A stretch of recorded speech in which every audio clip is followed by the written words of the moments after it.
The SEC is going to take over the ACC in the SEC ACC Challenge.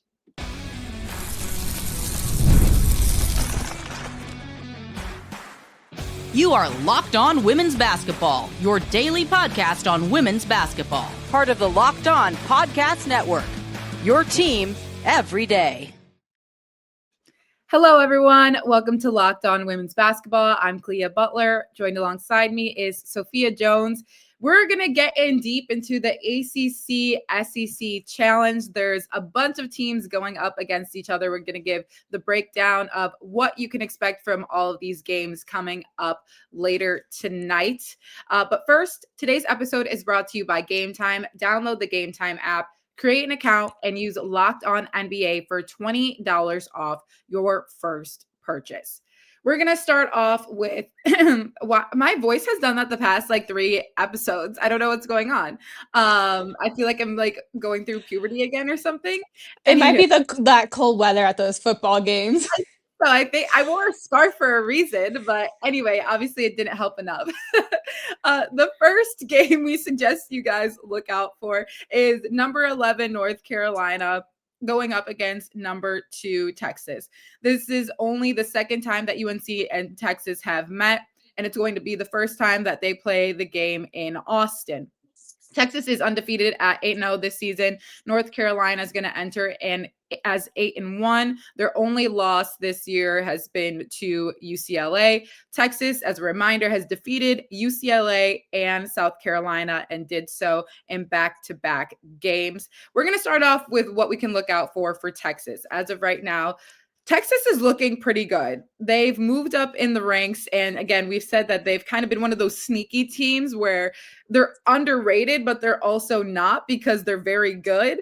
But maybe not a team that you're looking out for as much as we've talked about, UCLA, UConn, South Carolina a lot at the beginning of this season. But some leaders to look out for this team are Rory Harmon, who leads the team in assists and is also the all-time leading assister at Texas right now, as well as forward Madison Booker, who's averaging 16 points per game and 7 rebounds. I think that Texas, if they can carry on the momentum and confidence that they have from these games, should have a very good competitive matchup with North Carolina. Definitely. Even in those 2 wins against UCLA and South Carolina, they were missing 3 rotation players, and their freshman starter, Aaliyah Crump, right now is set as active. So that's even a more indication that Texas could really start to game their momentum throughout these course of games. But like you mentioned, Texas thrives at home. Their defense is just so stifling, and I think that will be their biggest thing to really carry them throughout this whole season, but that offense coming along very, very nicely as well.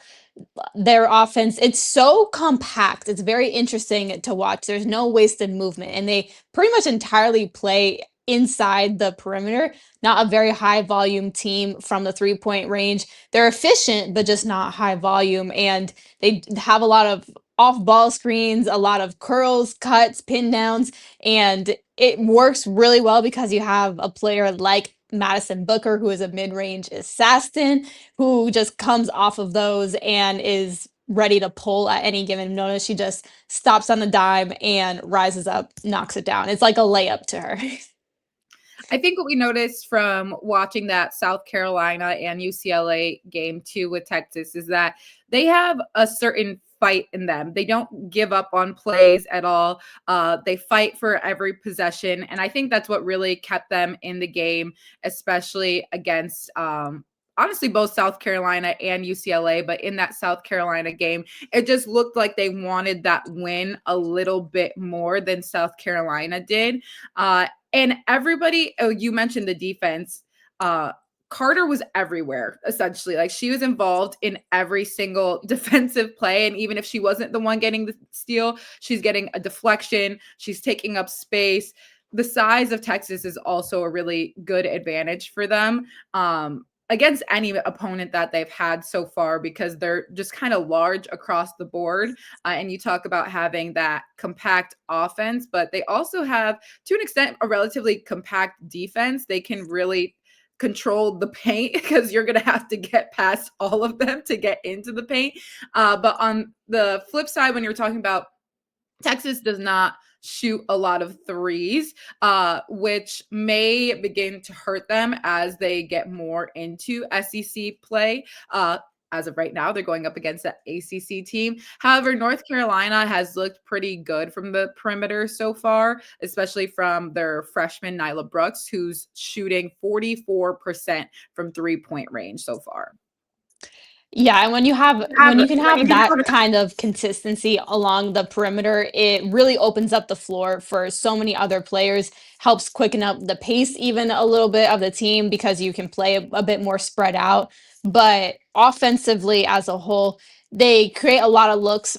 North Carolina creates a lot of looks from turnovers, very aggressive on offensive rebounds. So it'll be interesting to see how they face up against the interior size of Texas and trying to create those extra opportunities. But overall, a couple different scores, which again, going up against a Texas team who 1 through 5, they can all defend at a very high level. It'll be interesting to see which players are able to get off those looks. When you mentioned Nyla Brooks, I'll also throw in there India Navarre, who has been really solid for North Carolina this season. She has great handles and a shiftiness to get to the basket, which again, you need spacing in order for her to get downhill and create a really solid finishing package as well. Does a little bit of the fancy jelly at the rim, so always need some of that. And she, what in North Carolina's 3-game sweep at the Cancun Challenge, she earned tournament MVP honors. So coming off of that, North Carolina does have some very solid momentum. Their only loss, like you mentioned, in the season came up against UCLA, 78-60. So they lost by 18 points, but it was very close first half. I want to say they're only down by 1 point at halftime. UCLA just kind of opened up that lead a lot, but this is another opportunity for North Carolina to maybe stay close in that first half again and flip the script this time. Yeah, I think when it comes down to what we can see from this game, Texas can play with, as you mentioned, a lot of tempo. They don't have a lot of wasted movements in their offense, as you mentioned, and it looks like they really click on that side. And then they also do so on the defensive side as well. And Harmon has really great floor control when we're thinking of that offense as well. And clearly a lot of experience, as well as Madison Booker, who has that two-way presence. So for UNC, it's going to have to be a little bit of a balanced scoring attack to try and get around this Texas defense, which they've done pretty well at so far, as well as their bench production. They're averaging around 33 bench points right now. So they can go pretty deep into their roster, and hopefully that can give them some production. But I feel like they're going to need to try and set their own tempo very early and set the pace of this game, because Texas is also playing at home, and anything in Texas is done big. And those home crowds, I've never personally been, but just watching from TV alone is a tough environment to go up and play in. Definitely. If UNC is going to give themselves a chance this game, they need to do it on the defensive end. Limit Texas there and then just push it in transition, try to get any kind of early offense that they can, because once they go up against a set Texas defense every single possession and the game slows down, that's only going to benefit the Longhorns. Absolutely. Coming up next, there's two teams that are battling in the KFC Yum Center.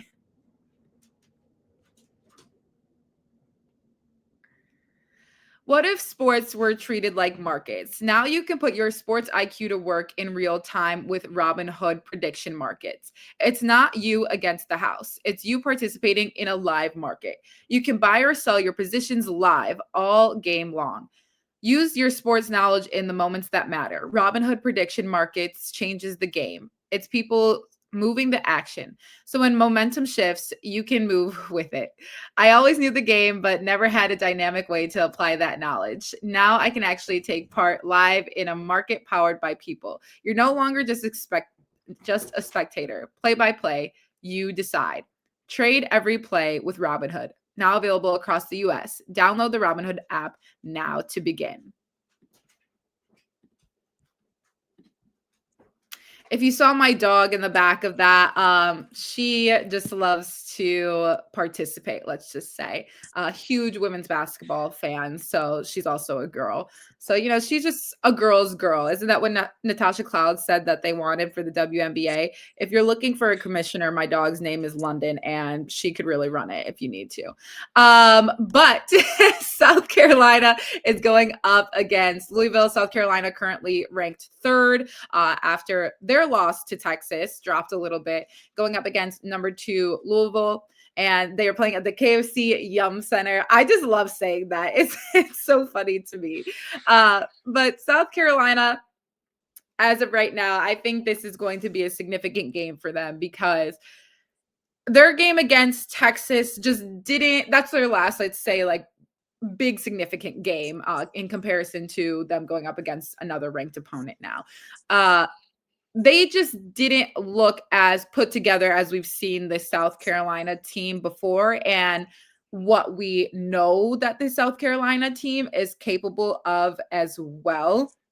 Obviously, a team that relies very heavily on their front court, who has clearly been producing. Joyce Edwards right now is averaging 19 points per game, 5 rebounds, and 2 assists. Medina Okot has obviously her inside presence as a rebounder, rim finisher, and protector, as well as a defender, is averaging 14 points per game, 11 rebounds. She has a lot of double-double potential, but want to throw in there a Tanaya Latson as well, who's averaging 17 points per game, because we've talked about her being able to find her groove within the South Carolina offense, which can be difficult when you come from being the leading scorer in all of NCAA to now having to share the ball with multiple threats on the court, but still a team that relies very heavily on their front court presence. Definitely. As their front court goes is really how the team goes, has been a pretty common theme throughout this season, just because they control so much on both ends of the floor what happens in the paint. I mean, I think you look at Joyce Edwards in particular, who is the team's leading scorer. Those 6 rebounds and 3 assists per game, so she's really playmaking as a whole when she gets into the paint.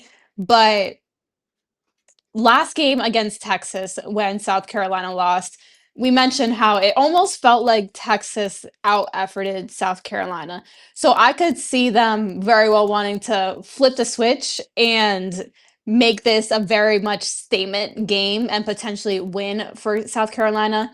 Dawn Staley, Gamecocks head coach, she even said that the best thing about losing to Texas was that her and her team know now exactly the areas that need improvement, and those corrective measures can start immediately. So I can imagine everything that we were kind of saying about South Carolina, primarily on the offensive end and kind of getting that synthesis totally cohesive.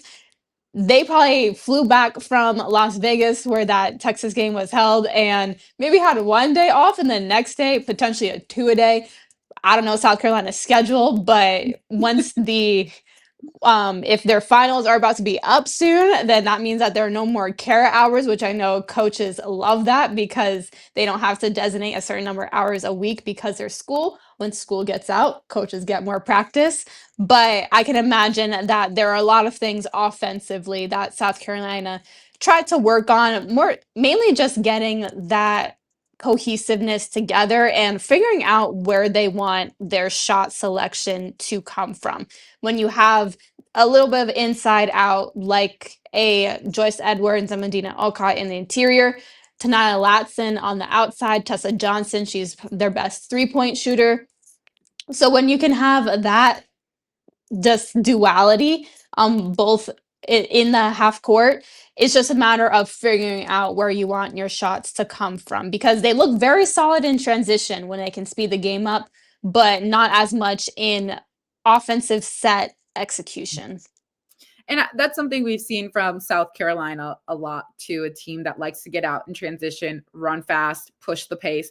I think that's when they've done the best because they also have bigs that can rim run, which is really helpful for them too.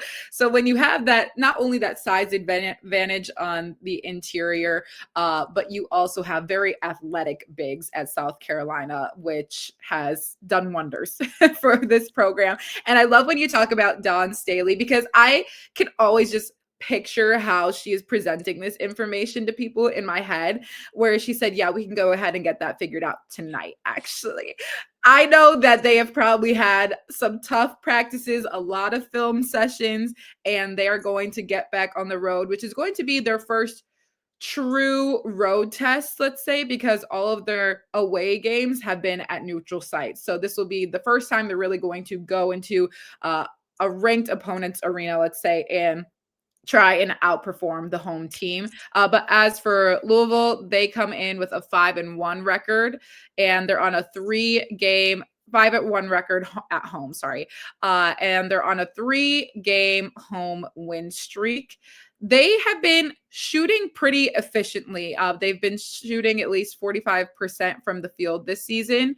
And this seems like it's going to be a pretty significant game of outside versus inside. Obviously, South Carolina, very interior heavy presence. Louisville has been shooting the ball pretty efficiently, not only from the field, but also from three. A large part of that is Tahina Roberts, who's averaging 13 points and has hit about 37% from 3-point range this season. And obviously, this is also a team that's playing at home. You're comfortable with those rims. You practice with those rims. I feel like if Louisville can start to see 1, 2, 3 threes go in, it might really open up the net for them. And it can get ugly quick. It could, especially when you're playing in the KFC Yum Center, like you mentioned, at home. But when if Louisville can get their offense down this game as well, I will be interested to see how they match up against South Carolina defensively because they have shown zone in the past. When they played UConn, that very first matchup of the season, they played zone against them and it actually kind of helped them get back into the game because UConn wasn't connecting from the perimeter. And with the way that South Carolina isn't shooting very high volume from out there, I wonder if that would be a potential look for the Cardinals, and that could definitely rattle South Carolina. Potentially, I could see them doing, but in order to get back into a zone, you have to make shots at the first place. So made shots or dead balls, and you can get into the zone. But yeah, I think that Louisville, especially like you mentioned at home, with the kind of scores that they have, a lot of perimeter action. They like to try to get some straight line drives as well because they can play spaced out, having shooters draw out the defense from the paint. So it'll be interesting to see if Louisville can get their first win against a ranked opponent this season. They have losses to UConn and Kentucky. So this would be a major resume boost for them, confidence boost. And for South Carolina, it'll be a great proven, or it'll be great to prove to themselves that they can turn around easily. I like that you mentioned the zone too, because this hasn't been a South Carolina team that has shot the three extremely well this season either, or necessarily in high volume as we've seen. Again, this is still early in the season and teams are still getting into it. But that could be a chance for Louisville to have some comparison when it comes down to defense, because if South Carolina isn't necessarily clicking on offense, we know that Dawn Staley is not messing around with their defense at the very least, and that is going to keep them in the game, depending on how this all plays out. But coming up after this, we have two more ACC, SEC teams to talk about, and you don't want to miss it.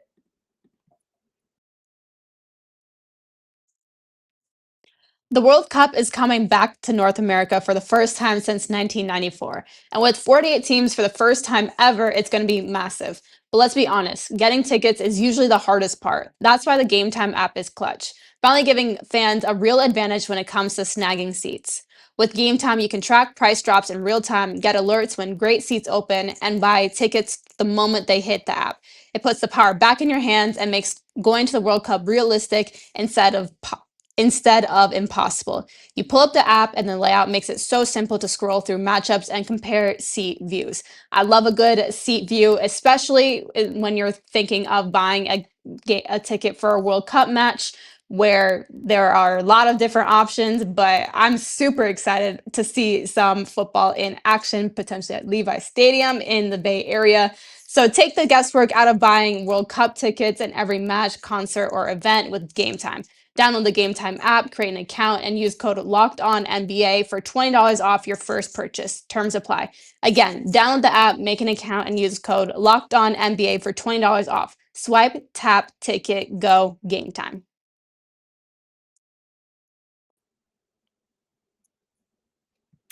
I have become, nobody asked for this personal tidbit, but I've become a huge fan of soccer ever since I did my grad capstone. I was with the Patriots for training camp, but they also have the New England Revolution there.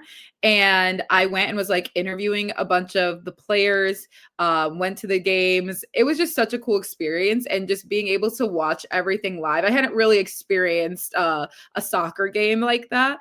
Being able to go to the arena and watch everything live, go to their practices, I was like, this is the coolest sport ever. Was I ever good at it? No, I played in like second grade and I gave up. I was like, this is a lot of running for me personally.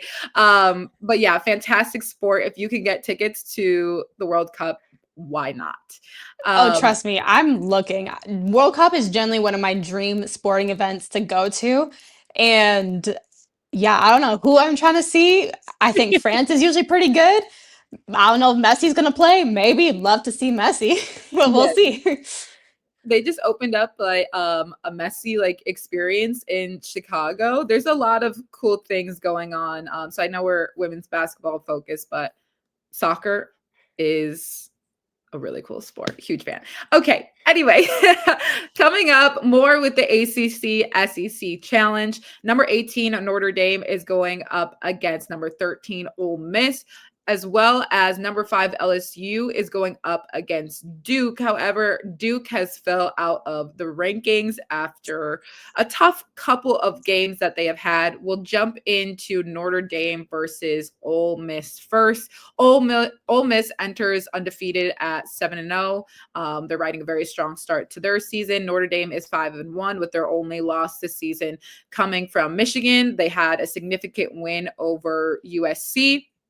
Some players to look out for, as always, for Notre Dame. Hannah Hidalgo, who's averaging 27 points per game, 6 rebounds, and 4 assists. She's obviously the primary scorer and playmaker. We can go down the list in terms of other players to watch out for with Notre Dame, but I think what stands out the most about Notre Dame, especially in that game against USC, was not necessarily the offense. We know it's going to run through Hannah Hidalgo. She's going to be facilitating, but the collective buy-in on defense from everyone on the team. I think that is what is going to be the key difference for honestly any game they play after this. Yeah, and this game is a fantastic opportunity to just continue to get resume boosting wins. You talk about that Michigan loss, and it was very easy to overreact from that a little bit because it was such a blowout, but then they turned it around, beat USC. So it'll be a great test against Ole Miss, especially when you look at who they're led by in Cody McMahon, who is interior dominant and just very, very much a powerful player that you need to have multiple eyes on. You can't guard her just individually. That's a team defense type matchup. That's tough. When you need the whole team on you, come on now. But as you mentioned, McMahon, she's averaging 17 points per game and 5 rebounds. She is going to probably carry a lot of the weight offensively, depending how Notre Dame decides to guard her today. I mean, I think when I'm thinking of kind of collapsing in on a big, I think about what teams have kind of done with, for example, a Lauren Betts, where basically anytime there's a paint touch and Lauren Betts has the ball, as we've seen in the past couple of games, there's 2 to 3 defenders that are swarming her instantly. Does that leave opportunity for perimeter shooters and guard play? Absolutely. But curious what Notre Dame is going to do defensively against Ole Miss, especially when you are trying to protect that interior presence and you don't necessarily have a lot of size comparison to McMahon inside. But this is also Ole Miss team that is another team that has shown pretty balanced scoring. Their non-conference run has suggested that at least they've had a balanced attack, which is going to be helpful against Notre Dame as well when we're thinking about how suffocating their defense can be. If you can kind of rotate the amount of players that can go get a back bucket, attack, whatever the case may be, that will be significant in tonight's game. But LSU is also going to go up against Duke tonight. LSU is 8-0 and undefeated so far. We talked about what their ranking was in the net ranking, which they were voted as number 1. And they're going up against Duke, who enters at 3-5, but is 2-0 at home. Duke losses so far are Baylor, West Virginia, South Florida, South Carolina, and UCLA. For LSU, Flau'jae Johnson is leading scorer, averaging 17 points per game with three assists and a steal per game. And you have Malaysia Fulwiley, who's obviously another offensive weapon. Sophia, welcome back. What can we look out for this LSU and Duke game? Me personally, I am so ready to give LSU their flowers because they've had such dominant wins. They're on this over 100 points per game streak. So it'll be really interesting to see, one, if that continues against Duke and how they'll match up against a Power 4 school, just because their non-conference schedule has been a little bit light so far. But they've been just so offensively prolific, and it's just going to be really interesting again to see how they fare up against this Duke team. Because in Duke's last couple of games as well, it feels like they're slowly turning a corner. It's one of those where you look at the game and you like the shots that they're getting, they're just not connecting. But at least getting those shots up in the places that you want is the first step towards, actually scoring the ball a little bit more. But it'll be very interesting to see how these teams match up, definitely. I think Duke, this is their first game at home for a while, so they'll want to show out in front of the home crowd, but they're going to need to make sure that they step up that defense. Yeah, Cameron Indoor and the Cameron Crazies are nothing to play with. So that'll be another exciting matchup. But that'll do it all for us today on Locked On Women's Basketball. Thank you so much for watching. And make sure to watch those ACC, SEC games today because we're going to talk about it tomorrow.